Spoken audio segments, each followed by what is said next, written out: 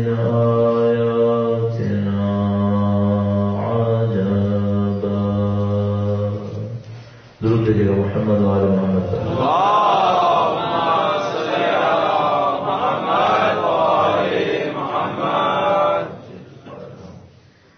جن لوگوں نے اہل بیت اطہار علیہ السلام کی راہ میں ایک بار پھر قربانیاں پیش کی ہیں، اور ان لوگوں کی صحت و سلامتی کے لیے جنہوں نے اس قربانی کے باوجود مجلس-e-Aza کو منعقد کیا ہے، ان لوگوں کی صحت کے لیے جو اس سانحے کے اندر زخمی ہیں، کریٹیکل کنڈیشن میں ہیں، موت اور زندگی سے دوچار ہیں، ان سب کے لیے ایک بار پھر درود بھیجیں محمد وآل محمد۔ اللہم صلی علی محمد وآل محمد۔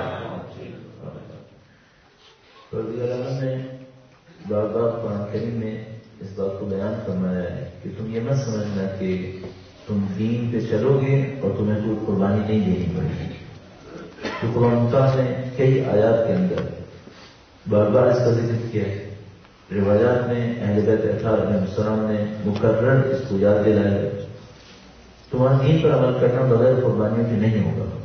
کہیں پر فرماتا ہے کہ تم نے یہ سمجھا کہ تم جنت میں چلے جاؤ گے، ہم تمہارا امتحان نہیں لیں گے۔ کہیں فرماتا ہے کہ ہم یقیناً موت سے، دولت کی کمی سے، عوام و انصار کی قلت سے تمہارا امتحان لیتے رہیں گے۔ تو یہ ایک فیکٹ ہے، یہ ایک ریالٹی ہے کہ قرآن مطالعہ ہم سے بار بار امتحان لے گا۔ اور ایک بات میں اپنی خدمت میں عرض کروں کہ اگر آپ کو دین کے نام پر کوئی امتحان نہیں دینا پڑ رہا تو میں طالب علم ہونے کے ناطے آپ سے کہوں گا اس کا مطلب ہے اپنے دین کو ریویو کریں۔ کیا کہیں؟ کیوں آپ کو امتحان نہیں دیں؟ کیا کہیں؟ اگر امتحان نہ دے کر کسی نے پاس ہونا ہوتا تو کیا اصحاب رسول کو یہ حق نہیں تھا؟ امیر المومنین کے اصحاب نے کیوں امتحان دیا؟ انہوں نے کیوں امتحان دیا؟ اس کا مطلب اگر کوئی امتحان نہیں دینا پڑ رہا ہے تو ہمیں اپنے بارے میں سوچنا پڑے گا، ہم حق پر ہیں یا نہیں ہیں، ہم کچھ اور تو نہیں کر رہے۔ اور اگر امتحان کی باری آتی ہے اور ہم کسی اور طرف بھاگنے کی کوشش کریں گے، کسی اور طرف جانے کی کوشش کریں گے، ہمیں امتحان نہ دینا پڑے تو پھر ہمیں دوبارہ اپنے ایمان کے بارے میں سوچنا پڑے گا۔ لہٰذا عزیزان محترم، آپ جہاں کہیں بھی ہوں اپنے دین کے بارے میں سوچیے، اپنی فکر کے بارے میں سوچیے، اور اپنے بارے میں اس بات کے اوپر ضرور غور کرتے رہیے گا کہ کہیں ایسا تو نہیں کہ ہم نے اپنے لیے کوئی ایکسکیوز بنا لی ہے۔ بہت وقت ایسا ہوتا ہے کہ جیسے میں نے ابھی عرض کیا انگلش میں کہ دین باقی رہتا ہے، روح ختم ہو چکی ہوتی ہے۔ ہمیشہ ذہن میں رکھیے گا مردہ دین کو کوئی امتحان نہیں دیتا ہوتا، زندہ دین امتحان دیتا ہے۔ ہم سے کتنے لوگ کہیں گے مثلا فلاں فرقے کا حوالہ دیں گے، وہ بھی تو پاکستان میں رہ رہے ہیں، ان کو کوئی کیوں نہیں ہاتھ لگاتا؟ اس سے ہاتھ نہیں لگاتا کہ مردہ ہیں وہ، ہم علی کے ماننے والے ہیں۔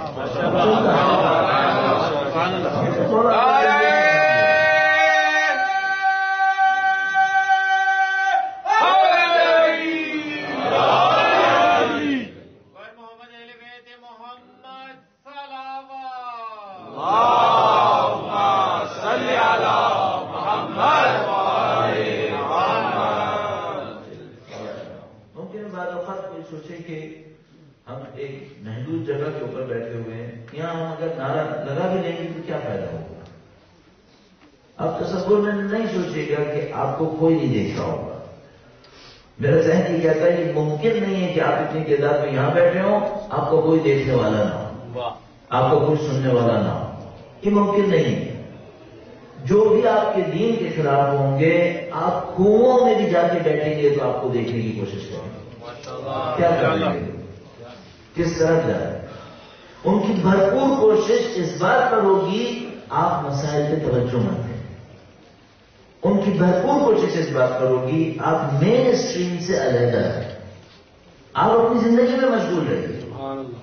وہ آپ سے چاہیں گے، کوشش یہ کریں گے کہ آپ 355 دن اپنی زندگی میں مشغول رہیں، 10 دن بغیر حالات حاضرہ کو سنے اور سمجھے ایک جگہ پہ جمع ہوں، اپنے کام کو انجام دیں اور اپنے گھروں میں جائیں، اور آپ میں اور ان میں کوئی فرق نہ ہو جو یہ نہ کرتے ہوں۔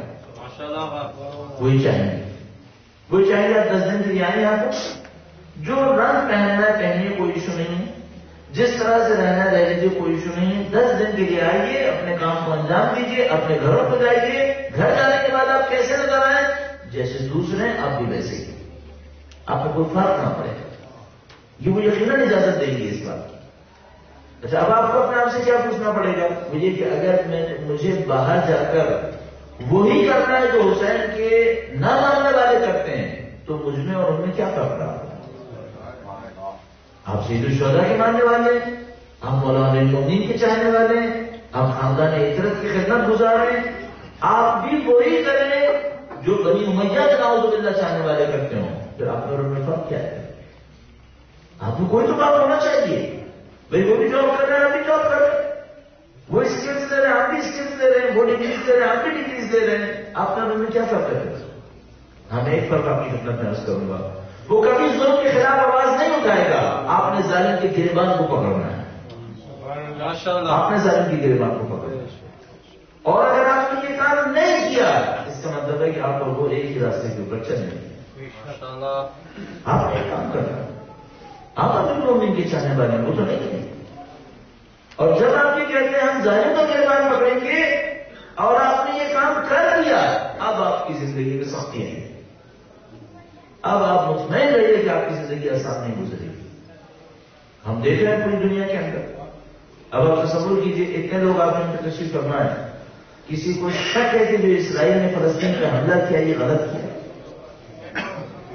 اسرائیل کے جو بچے وہاں پر مر رہے ہیں کسی کو لاشیں نظر نہیں آ رہی ہیں؟ ہم سب کو نظر آ رہی ہیں، غلط کیا اس نے؟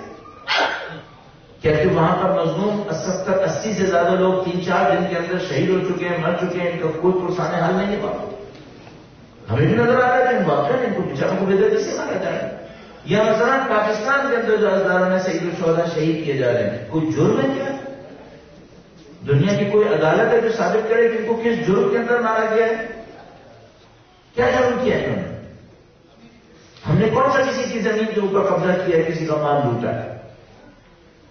یہ ہم سے کہتے ہیں ہمارے پاس آزادی ہے، آپ کے پاس آزادی رائے ہے، آپ کے پاس دین کی آزادی ہے، کون سی آزادی ہمارے پاس ہے؟ جس طرح سے ہزاروں قوم کو پامال کیا گیا ہے، کیا یہ ظلم نہیں ہے؟ اب اگر آپ نے آواز نہیں اٹھائی اس کے خلاف تو مجھے بتائیے کہ آپ نے سید الشہداء سے کیا سیکھا ہے؟ یہ آواز آپ کو اٹھانی ہے، آپ نے یہ کام کرنا ہے کہ آپ کو سمجھ میں آئے کہ بھئی ہم کس طریقے سے اپنی نفرت کا اظہار کریں۔ لبیک یا حسین، لبیک یا حسین، لبیک یا حسین، لبیک یا حسین، لبیک یا حسین، لبیک یا حسین، محمد و اہل بیت محمد پر انت الصلاۃ، اللہم صل علی محمد و آل محمد۔ میں مجبور ہوں کہ اپنے ٹاپک سے ذرا سے دیر کے لیے توقف لے کر اس کے اوپر چند منٹ بات کروں۔ آپ میں سے تقریباً سب لوگ جو بھی ملتے ہیں وہ کہیں نہ کہیں یہ پوچھتے ہیں پاکستان میں شیعہ جو اتنے مر رہے ہیں ان کا کیا ہوگا، یہ کیوں مر رہے ہیں، کیا ہم میں طاقت نہیں ہے؟ آپ کو ہمیشہ یہ سوچنا پڑے گا بہت ساری قومیں جن کا کوئی بندہ نہیں مر رہا، ہمارے بندے کیوں مر رہے ہیں؟ آپ نے کبھی یہ کیوں نہیں سوچا کہ 61 ہجری میں سید الشہداء کا گھرانہ قربان ہوا، بہت سارے گھرانوں کو کچھ نہیں ہوا، ان کے کوئی گھرانہ قربان نہیں ہوا، تو آپ نے یہ سوال کیوں نہیں کیا اپنے ذہن سے کیوں سید الشہداء قربان ہوئے تھے؟ جہاں کہیں آپ حق کے اوپر ہوں گے وہاں یقیناً کچھ نہ کچھ قربانی آپ کو دینی پڑے گی، وہ قربانی دینی ہے، وہ آپ سے ایک سادہ سا مطالبہ کر رہے ہیں، وہ سادہ سا مطالبہ آپ قبول نہیں کر سکیں گے، وہ ہم سے کیا کہہ رہے ہیں؟ وہ کہہ رہے ہیں آپ شیعہ ہونے کے ناطے پاکستان کے اندر کھلے عام اپنی نشانیوں کو نہ دکھائیں، وہ ہم سے مطالبہ کر رہے ہیں، وہ کہہ رہے ہیں آپ کھلے عام عزاداری مت کریں، آپ کھلے عام جلوس نہیں نکالیں، وہ ہمیں کیا مشورے دے رہے ہیں؟ وہ کہہ رہے ہیں کہ ہم آپ کو ایک باؤنڈری وال بنا کر دیں گے، آپ اس کے اندر چلے جایا کریں، وہاں پر اپنا جو کرنا ہے کرتے رہیے، باہر نہ کریے، وہ ہم سے یہ کہہ رہے ہیں، وہ ہم سے کہہ رہے ہیں کہ آپ کو ادا کرنی ہوا کرے، آپ انڈر گراؤنڈ چلے جایا کریں، بیسمنٹس کے اندر چلے جایا کریں، اوپر کچھ نظر نہ آئے، آپ خاموشی سے اس کام کو کریں، وہ ہم سے یہ مطالبہ کر رہے ہیں۔ اچھا، اس کے مقابلے میں ہمارا مطالبہ کیا ہے؟ ہمارا بھی بہت سادہ سا مطالبہ ہے، وہ یہ کہ ہم امیر المومنین اور مولا حسین کے چاہنے والے ہیں، عزاداری کے بغیر زندگی سوچ ہی نہیں سکتے. ہمارا کہنا ہے وہ کہتے ہیں آپ جلوس علنی نہ کریں. ہم ان سے کہتے ہیں دنیا بھر کے احتجاج روڈز کے اوپر ہوتے ہیں، ہم حسین کی شہادت پر اعتراض کا حق کیوں نہیں رکھتے؟ پوری دنیا کے لوگ چھوٹے چھوٹے واقعات کے اوپر روڈز کے اوپر آ کے ریلیز کرتے ہیں. دنیا بھر میں یہ ایکسپٹڈ رائٹ ہے کسی بھی قوم کا کہ وہ آ کر اپنے احتجاج کو ریکارڈ کرائے. ہمارے پاس یہ حق کیوں نہ ہو؟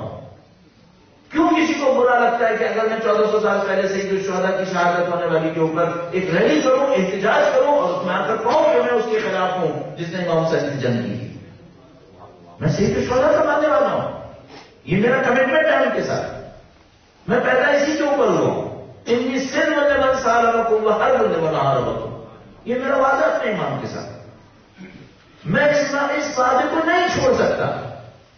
اس کے مقابلے میں ان کا کہنا ہے اگر آپ نہیں چھوڑیں گے تو پھر ہم آپ سے دشمنی کریں گے اور آپ کو قتل کریں گے. اور ہمارا یہ کہنا ہے کہ ہم اپنے اس وعدے کو کسی بھی صورت میں ترک نہیں کر سکتے. وہ جنازے دکھا دکھا کر ہمیں ڈرانا چاہتے ہیں. بالکل سادہ سی بات ہے، وہ ہمیں جنازے دکھانا چاہتے ہیں. وہ چاہتے ہیں ہم اتنے جنازے اٹھائیں کہ ایک موقع کے اوپر ڈر کر ان سے یہ کہیں اب ہم ہٹنے کو تیار ہیں. اس سے ایک بات بھول رہے ہیں، ہم نے امام حسین کے ساتھ جو وعدے کیے وہ علی اکبر کے جنازے پہ کھڑے ہو کر،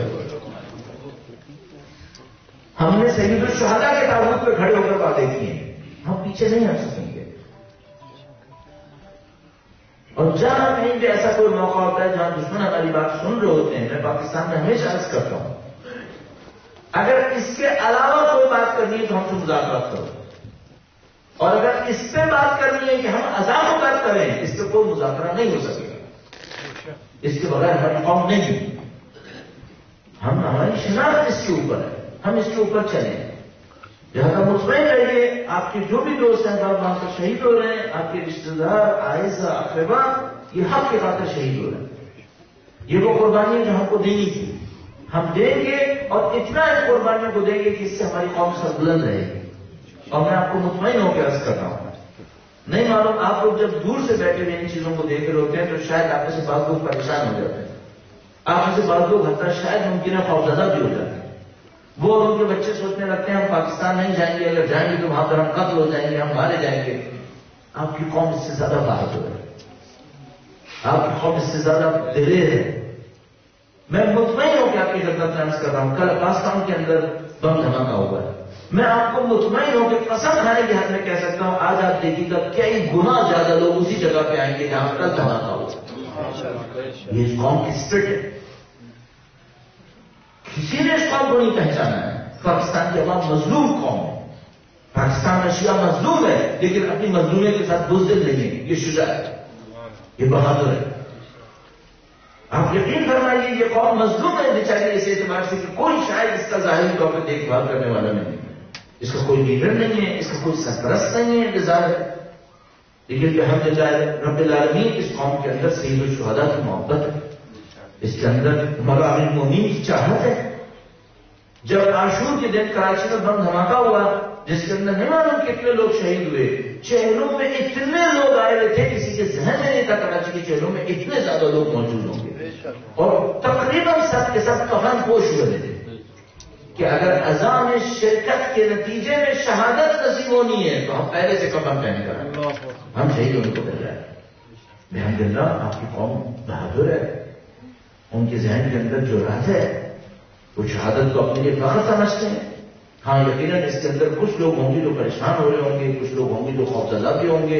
ممکن ہے آپ ان سے کچھ سوال کریں تو وہ کچھ جواب کچھ چیزیں بھی کہتے ہیں، لیکن مجموعی طور پر اگر کوئی اس قوم کو دیکھا جائے یہ قوم ڈرنے والی قوم نہیں ہے، یہ قوم نڈر قوم ہے، یہ قوم بہادر قوم ہے.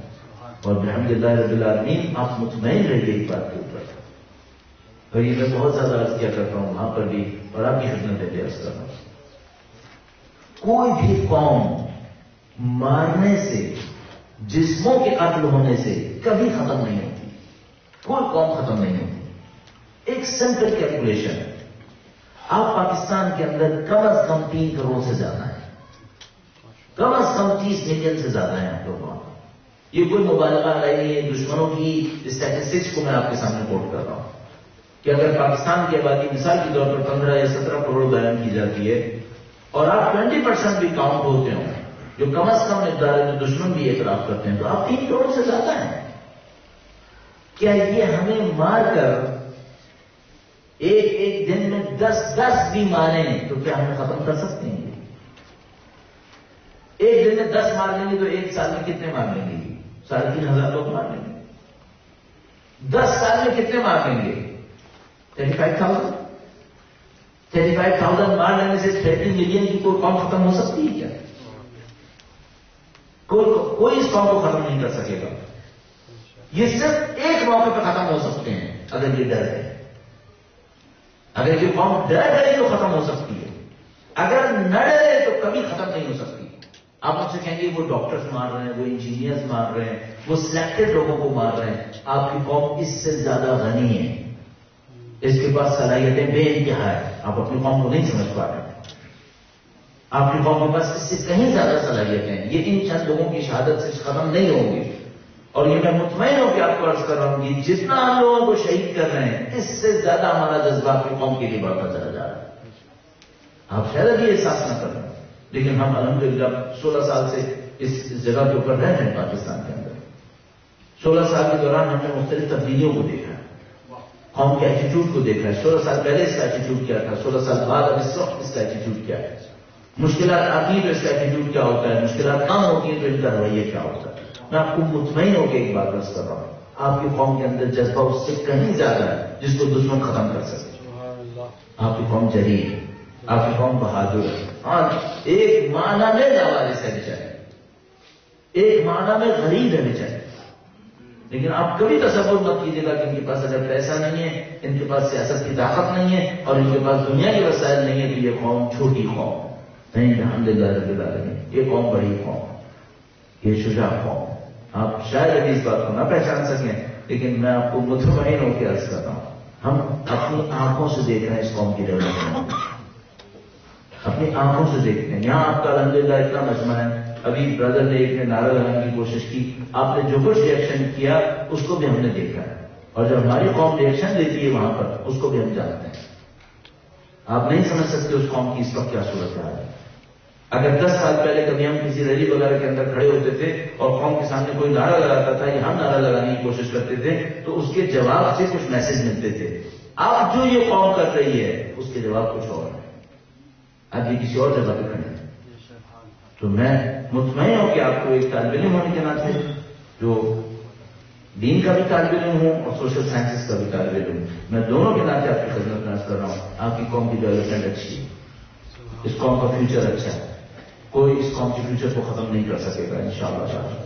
اور جتنے بھی لوگ کہتے ہیں کہ اس قوم کا کوئی سرپرست نہیں ہے، یہاں لیڈر نہیں ہے، میں ان سب سے ایک بات کہتا ہوں، ظاہر میں کوئی لیڈر نہیں ہے لیکن باطن میں امام اس کا لیڈر ہے، امام اس کا سرپرست ہے.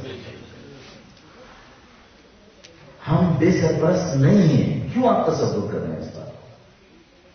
ہم نادان ہو سکتے ہیں، ہم وہ ہو سکتے ہیں جو اپنی ذمہ داریوں کو پورا نہ کریں. کیا نعوذ باللہ تعالیٰ امام سرپرستی چھوڑ دیں گے ہماری؟ امام سرپرست ہیں ہمارے. کیوں آپ نے تصور کیا ہے کہ آپ کو کوئی سرپرست نہیں؟ کیوں آپ نے تصور کیا ہے کوئی نگہبان نہیں؟ یہ وقت کے امام ہیں. امام باپ سے زیادہ شفیق ہوتا ہے، باپ سے زیادہ مہربان ہوتا ہے. اگر کل مثلا چند لوگ شہید ہوئے اور شاید اگر آپ کے اوپر کوئی اثر نہ پڑا ہو تو کیا آپ نے سمجھا امام کے دل پہ کچھ اثر نہیں ہوا ہوگا؟ امام کا دل خود کیا آنسو ہوا ہوگا کہ میرے جد امجد کی محبت میں چند لوگ جمع ہوئے ان کے اوپر ظلم ہوا. امام کا دل خود کیا آنسو ہوا ہوگا. بخدا آپ کی قوم اچھی قوم. مجھے بہت تکلیف ہوتی ہے جب کوئی پاکستانی قوم کے بارے میں کہتا ہے یہ غریب ہے، یہ جاہل ہے، یہ نادان ہے، یا نہیں معلوم کون کون سی برائیاں. یہ ہو گئے اہل بیت کے اندر ہیں، یہ اللہ کے رسول کی محبت رکھتے ہیں اپنے دلوں کے اندر، یہ مولانا المومنین کی چاہنے والی قوم ہے. آپ اس کا احترام کریں.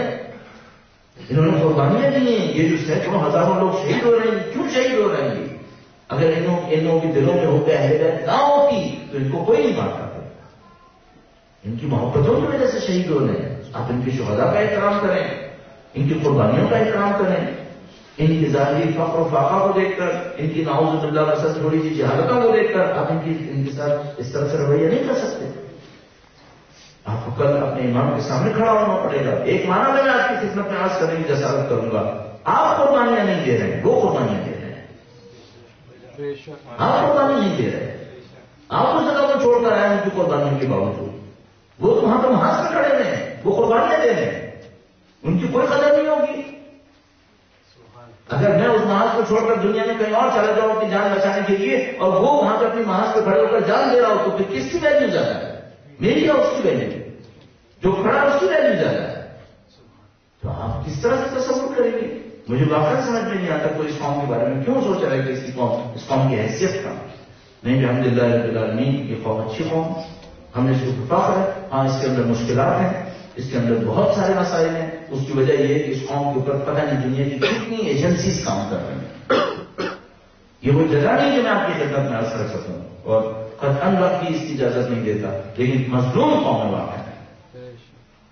میں ابھی انگلیوں پر گننا شروع کروں تو 8 ملکوں کی سیکرٹ سروسز اس قوم کے اوپر محنت کر رہی ہیں اس کو برباد کرنے کے لیے، اس کو تباہ کرنے کے لیے.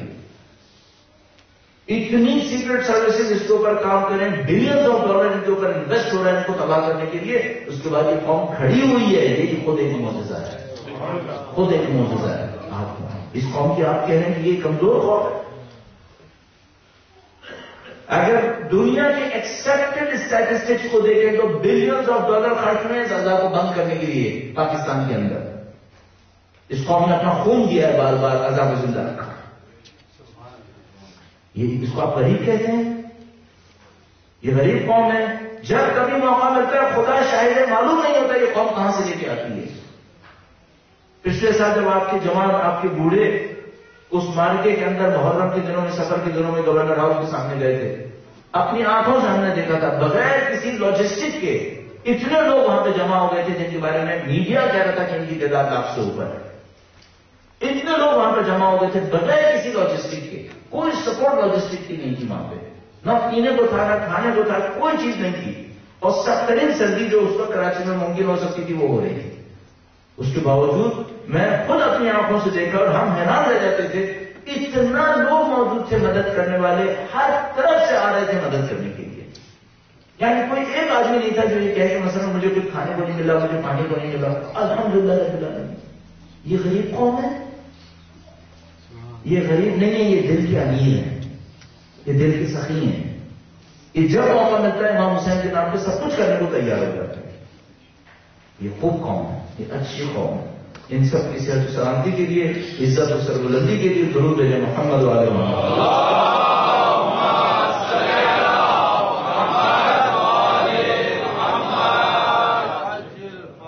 اور آپ کو ہمیں کربلا سے یہی سیکھنا تھا.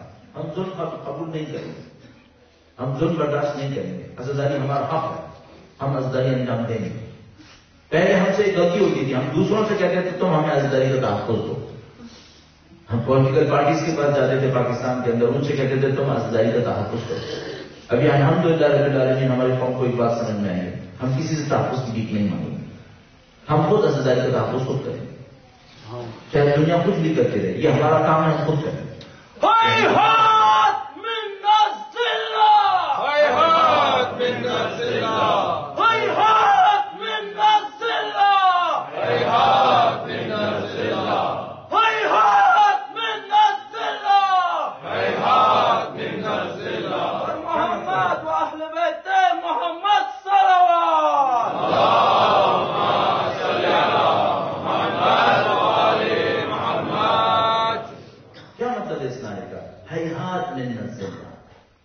سید شہداء میں کربلا میں کھڑے ہوئے ہیں، تمام عوام انصار شہید ہو چکے ہیں.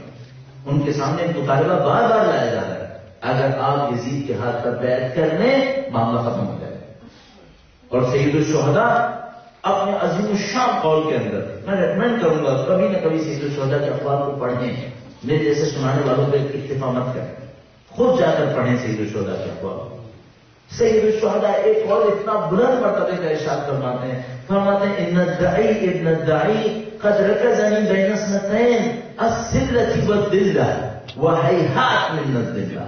فرماتے ہیں اس ولد حرام ابن ولد حرام نے مجھے دو مصیبتوں کے درمیان لا کر کھڑا کیا ہے، دو انتخاب کے لا کر درمیان کھڑا کیا. ایک طرف سے کہتا ہے یا تو میں شمشیریں لوں، دوسری طرف کہتا ہے میں زنجیریں لوں. فرمایا یہ مجھ سے کہہ رہا ہے یا تو میں بیعت کی زنجیر اپنے گلے میں ڈال لوں ورنہ میں شمشیروں سے اپنا گلا کٹواؤں. اس کے بعد سید الشہداء سے ارشاد فرماتے ہیں کہ یہ دو انتخاب میرے سامنے ہے، وہ ہیہات من الذلہ، ذلت ہم سے بہت دور ہے، ہم کبھی ذلت کو قبول نہیں کریں. یہ سید الشہداء کا قول ہے، ہیہات من الذلہ. فرمایا سوچو بھی نہیں کہ حسین ابن علی ذلت کو قبول کرے گا، ذلت ہم سے دور ہے. اور سید الشہداء نے کتنا خوبصورت کہا، ذلت ہم سے دور ہے، ذلت ہم سے دور ہے. یعنی جو کوئی میرا حسین کا ماننے والا ہوگا ذلت سب سے دور ہے، وہ ذلت کبھی قبول نہیں کرے. بزور بازوے پرزور حیدری سلاما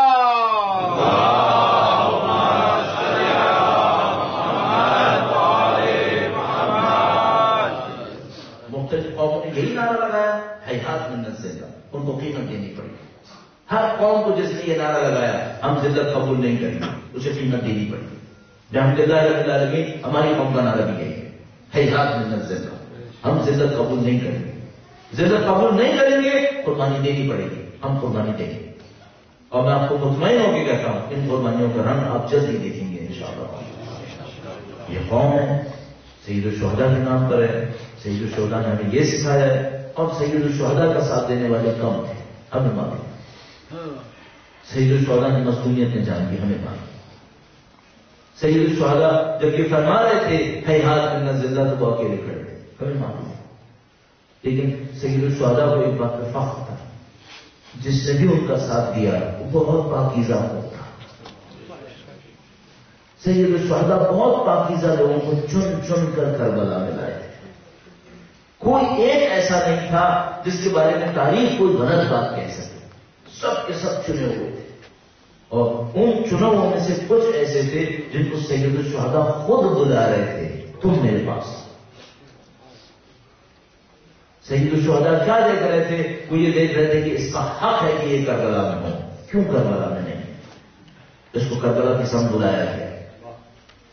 سید الشہداء نے میرا نہیں خیال کسی ایک فرد کو کبھی کوئی خط لکھا ہو، کبھی بلایا ہو سوائے ایک بوڑھے شخص کے، سوائے ایک مرد بزرگ کے، وہ حبیب ابن مزہ ہے. سید الشہداء نے نہیں کیا کہ مثال کے طور پر لوگوں سے درخواستیں بھیجی ہوں کہ تم میرا ساتھ دو، لیکن سید الشہداء نے حبیب ابن مزاحم کو ایک خط لکھ کر بھیجا. عجیب مارے کا تھا. اور ہمارے پاس روایات کے اندر موجود ہے کہ یہ حبیب ابن مزاحم کون ہے؟ یہ وہ ہے جو مدینے کے اندر سید الشہداء کے پیچھے پیچھے چلا کرتا تھا. اللہ کے رسول سید الشہداء کو چاہتے تھے اور جو سید الشہداء کو چاہتا تھا اللہ کے رسول اس کو بھی چاہتے تھے. حبیب ابن مزاحم احترام دکھاتے تھے. ہمارے پاس روایات کے اندر اس طرح بیان کرتے ہیں کہ سید الشہداء جن گلیوں میں سے چلتے تھے اس کی خاک کو اپنے سر کے اوپر ڈالا کرتے تھے کہ یہ میرے مولا کے ساتھ تھے.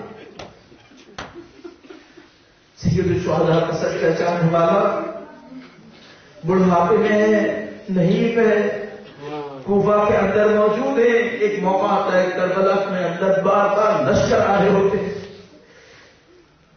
کبھی شیر کا لشکر آ رہا ہے، کبھی خوفی کا لشکر آ رہا ہے، کبھی اور دشمنوں کے لشکر آ رہے ہیں. ایک موقع کے اوپر بی بی زینب سلام اللہ علیہا نے اپنے بھائی سے ایک سوال کیا ہے، بھیا کوئی تمہارا ساتھ دینے والا نہیں ہے؟ عزیزان محترم، آپ امام حسین کے چاہنے والے اپنے دلوں میں بہت بی بی زینب سے بھی ہم ساتھ دینے والے ہیں. وہ بی بی تنہائی احساس کر رہی ہے، اے بھائی کوئی آپ کا ساتھ دینے والا نہیں ہے، کوئی آپ کا لشکر نہیں آتا. فرمایا ایک آدمی ہے جس کو میں خط لکھوں گا وہ آئے گا. اتنا اطمینان ہے امام حسین کو اپنے دوست کے اوپر.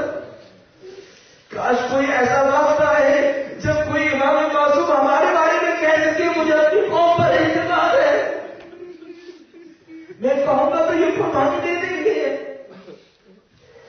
سید الشہداء حبیب ابن مظاہر کے نام خط تحریر کرتے ہیں. ایک جملہ انتہائی اہم ہے خط کے اندر، بالاخص وہ جو پہلا لقب سید الشہداء نے استعمال کیا، فرمایا حسین ابن علی کی طرف سے رجل فقیہ حبیب ابن مظاہر کے نام. امام معصوم کسی کو فقیہ کہے، یہ فقاہت ہے، یہ دین کی شناخت ہے. قاصد حبیب ابن مظاہر کے گھر پہنچتا ہے، گویا حبیب ابن مظاہر کھانے کے اوپر بیٹھے ہوئے ہیں. اچانک قاصد آتا ہے، قاصد سے خط لیتے ہیں، پوچھتے ہیں کس کے قاصد ہو؟ کہتا ہے میں حسین ابن علی کا قاصد ہوں. حبیب ابن مظاہر روایات کے مطابق خط کو اپنے سینے سے لگاتے ہیں، آنکھوں سے لگاتے ہیں، خط کو چومتے ہیں، اظہار محبت کرتے ہیں، لیکن جیسے ہی خط پڑھتے ہیں سر پہ بات کرنا شروع کر دیتے ہیں. وہ ایک زوجہ پوچھتی ہے حبیب خط میں کیا لکھا ہے؟ کہا لکھا ہے فرزند زہرا تنہا رہ گیا.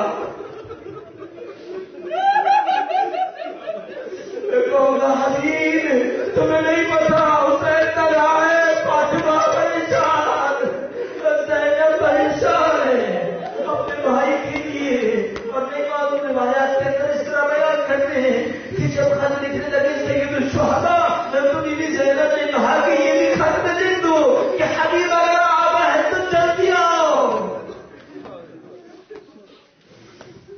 حبیب ابن مظاہر اپنی زوجہ کے سامنے، نوکروں کے سامنے تقیہ اختیار کرنے کی کوشش کرتے ہیں. زوجہ پوچھتی ہے کس کا خط ہے؟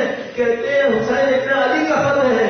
فرمایا کیا لکھا ہے؟ کہا کہ لکھا ہے کہ میری مدد کے لیے آؤ. فرمایا حبیب کیا ارادہ ہے؟ کہا میں اس کے بارے میں سوچوں گا. ناگہان زوجہ کو غصہ آیا، کہا حبیب زہرا کا بیٹا پکار رہا ہے، کیا کوئی سوچنے کا مقام ہے؟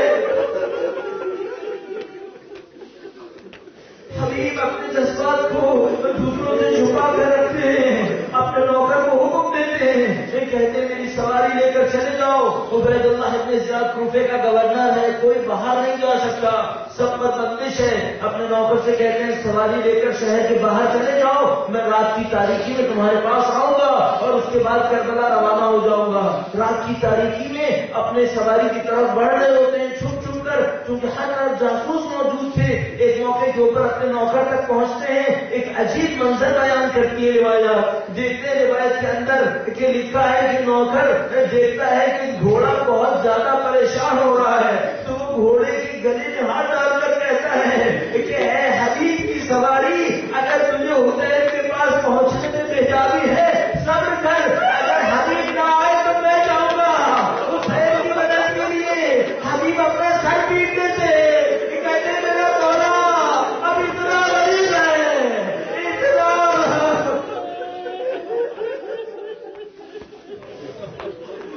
سلام ہو سید الشہداء کی غربت پر، سلام ہو سید الشہداء کی تنہائی پر. فرماتے ہیں نوکر میں حبیب حاضر ہوں، میں حسین کا غلام ہوں، میں نے بچپن سے غلامی کی ہے، میں اپنے مولا کی نصرت کے لیے جاؤں گا. نوکر درخواست کرتا ہے مولا آپ تو جا رہے ہیں شہادت کے لیے، کاش میرا خون بھی حسین کے خون میں شامل ہو جائے. اپنے نوکر کو لے کر چلتے ہیں. ایسا محترم آپ نے ماتم داری کرنی ہے اور ہم میں ماتم کے لیے وقت نکالنا چاہتا ہوں، لیکن سب چند روایات بس آپ کی خدمت میں 2-3 منٹ میں عرض کروں گا. ایک موقع پر حبیب ابن مظاہر کربلا کی سطح بڑھتے ہیں، خیموں کے اندر خوشحالی کا جشن منعقد ہوتا ہے. ارے کوئی تو آیا نصرت کے لیے. ایک موقع پر بیوی زینب فضا سے کہتی ہے فضا دیکھو لوگ خوش ہو رہے ہیں، کیا ہوا ہے؟ کہا بیوی حسین کے بچپن کے دوست آئے ہیں، حبیب ابن مظاہر آئے ہیں، کہتی ہے میرا سلام پہنچاؤ حبیب کو. حبیب سلام لیتے آگ اٹھا کے سر پہ ڈالتے. ارے اب یہ وقت آ گیا ہے، شیخ علی ان غلاموں کو سلام دلوا رہی ہے. حبیب اپنی زندگی کو قربان کرنے کے لیے تیار ہو جاتے ہیں. ایک موقع آتا ہے جنگ کے لیے جاتے ہیں، دشمن کا مقابلہ کیا، حسین کا چاہنے والا بوڑھا ہے. ارے آپ جوانوں کو میں کہوں گا حسین کی نصرت میں اس بوڑھے کو دیکھو. میدان جنگ میں گئے، زمین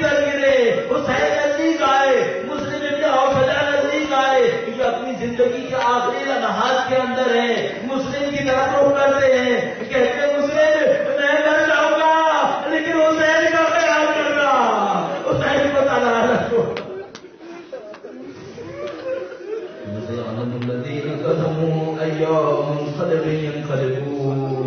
پروردگار جو واسطہ محمد و آل محمد کا، جس کسی نے جہاں کہیں بھی پرچم اعضا کو بلند کیا ہے اس کی جان مال عزت و آبرو کی حفاظت فرما. اے پاک پروردگار جو دشمنان اعضا ہیں جنہوں نے یہ سانحہ کیا ہے، پاک پروردگار جلد از جلد انہیں واصل جہنم فرما.